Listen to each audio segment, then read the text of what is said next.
Hi friends, අද සෙනසුරාදා නිවාඩු දවසේ අපි හදමු ෆයර් ක්‍රැකර් චිකන් රෙසිපි එකක්. බලන්න මොලේ ඉඳන් මේ රෙසිපි එක හදන හැටි ඉස්සෙල්ලාම තාච්චියක් අරගෙන ඒකට හොඳට තෙල් ටිකක් දාලා කරවෙන්න ඇරලා අපි ඒකට දානවා මොන සුදු ලුණු garlic.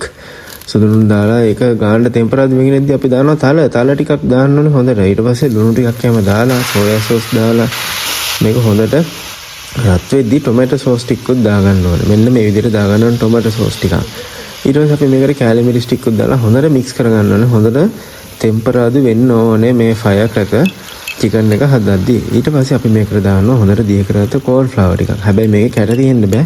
හොඳට දිය කරලා ඊට පස්සේ මේ කුකර් එකේ අපි ඔන් කරලානේ තියෙන්නේ. මේක හොඳට කලවම් කරගන්න ඕනේ. එක දිගටම කන්ටිනියස්ලිම කලවම් කරගන්න ඕනේ. නැත්තම් කැටි ගහන්න වගේ බලනවා.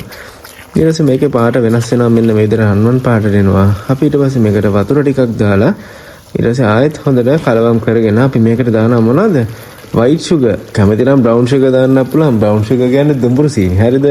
ඊට පස්සේ දාලා අපි මේක හොඳට ආයෙ mix කරලා මේක මේ තියෙන heat එකත් එක්ක මේ ටික ඔක්කොම දිය වෙලා හොඳට mix වෙලා සුපිරි සංයෝගයක් හැදෙනවා. ඊට පස්සේ අපි fry කරගත්ත chicken ටික මේකට දානවා. fry කරගත්ත chicken හදන හැටි අපි link එකේ දාන්න description වල.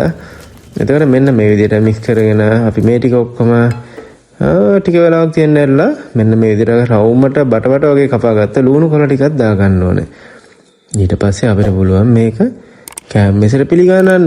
මෙන්න මේ විදිහට chicken garlic rice අපි කලින් දවසක හැදුවා. ඒකත් එක්ක අපිට fire cracker chicken recipe එකක් කාලා බලන්න රස කොහොමද කියලා. ජය වේවා. අපි අලුත් වීඩියෝ එකකින් ආයෙ හම්බ වෙමු.